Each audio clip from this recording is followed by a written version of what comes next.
नमस्कार विद्यार्थी मित्रों, इकाई 3 अभ्यास के 5 प्रश्न आपने लिख लिए होंगे। अब स्वाध्याय आपको पक्की कॉपी में लिखना है। आज मैं स्वाध्याय समझाती हूँ। स्वाध्याय का प्रश्न 1 है, ढांचे पर से कहानी लिखिए। तो सबसे पहले ढांचे आपको जो दिए गए हैं, कहानी के मुद्दे आपको लिखना है। इसके बाद कहानी लिखनी है। कहानी में आपको कह देती हूँ, आपको लिखना है। एक नगर था। नगर में एक सेठ रहते थे। सेठ के घर कई नौकर चाकर थे, काम करते थे। एक बार क्या हुआ कि भूल से सेठानी का हार बाहर रह गया मेज पर और सेठानी भूल गई। एक नौकर का ध्यान गया। उसने इतना कीमती हार देखा और उसका मन ललचाया। उसने हार चुरा लिया। सेठानी को हार पहनना था तो हार उसे नहीं मिल रहा था। उसने सेठ से बात की कि मेरा कीमती हार चोरी हो गया है। उसके घर कोई भी आया नहीं था। सेठ को अपने नौकरों में से ही किसी ने हार चुराया है ऐसा शक हुआ। तो उसने सभी नौकरों को एक एक करके बुलाया, सबसे पूछा, पर किसी ने चोरी कबूल न की। अब क्या किया जाए? सेठ कुछ न बोले। उसने शाम को जब नौकर घर जाते थे उस समय सबको एक 7-7 इंच की लकड़ी दी और कहा कि यह जादू की छड़ी है।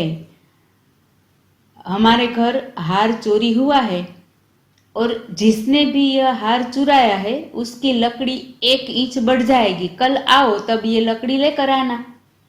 सभी नौकर लकड़ी लेकर घर चले गए। अब जिस नौकर ने चोरी की थी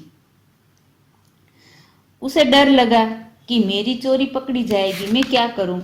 तो उसने सोचा कि ठीक है, लकड़ी 1 इंच बढ़ने वाली है तो मैं अपनी लकड़ी 1 इंच काट देता हूं। उसने अपनी लकड़ी 1 इंच काट दी। दूसरे दिन सभी नौकर आए, अपनी अपनी लकड़ी लेकर सेठ के पास पहुंचे।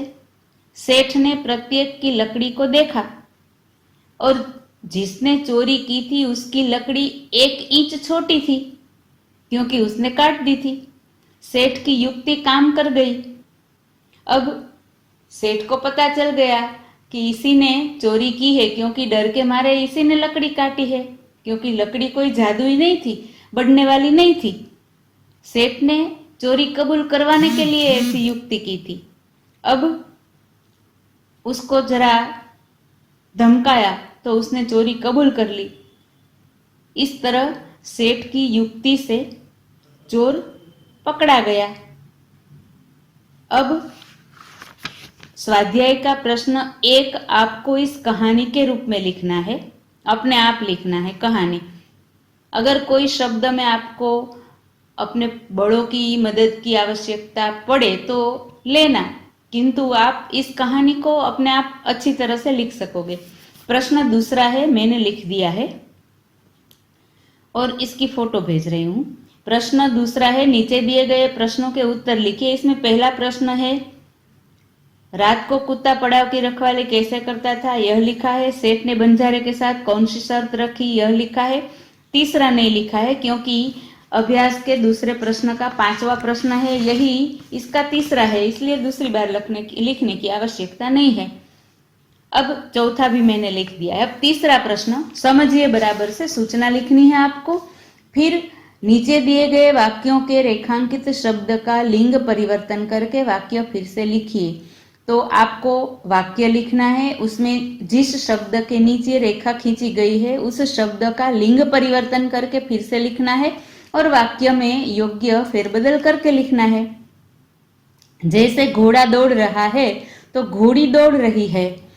सेठ ने कहा रुपए तो मैं दे दूंगा, तो सेठ की जगह पर लिंग परिवर्तन करके सेठानी आएगा, तो आपको वाक्य लिखना है सेठानी लिख के।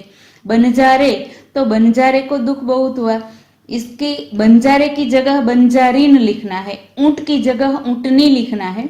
लड़का की जगह लड़की लिखना है। बस आपको इन रेखांकित शब्दों का लिंग परिवर्तन करके वाक्य फिर से लिखने हैं।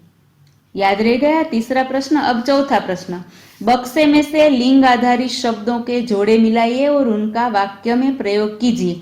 आपको क्या करना है, तो एक बक्सा बनाना है, बक्से में शब्द दिए गए हैं, उस शब्दों में लिंग परिवर्तन करके शब्द उसी में दिए गए हैं, आपको उसमें से खोज निकालने हैं और उसका जोड़ बनाकर उन सभी के वाक्य लिखने हैं। एक उदाहरण आपको दिया गया है, गाय, गाय का लिंग परिवर्तन है बैल, तो दोनों के वाक्य दिए गए हैं। उसी प्रकार इसमें जो शब्द दिए गए हैं एक बार मैं बोल देती हूँ, आप सुन लेना, समझ लेना और उसमें से ढूंढकर लिखना।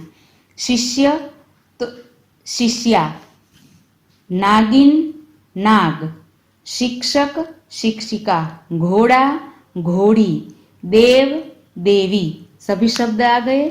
आपको 4 प्रश्न अपनी पक्की कॉपी में लिखना है। 5वां प्रश्न है वह आप प्रश्न चाहे तो लिख सकते हैं, पर इनके उत्तर है, इनकी जगह छोड़ दीजिएगा। एक एक वाक्य में एक एक वाक्य लिखकर एक एक वाक्य की जगह छोड़ देना, क्योंकि भाषा सज्जता में संज्ञा समझाऊंगी तब आप इसका उत्तर लिख सकोगे। तो 5वां प्रश्न लिखना है किंतु उत्तर नहीं लिखने हैं, उत्तर भाषा सज्जता समझ लेने के बाद लिखना है। बराबर से समझ में आ गया? पूरा स्वाध्याय आपको अपनी पक्की कॉपी में लिखना है।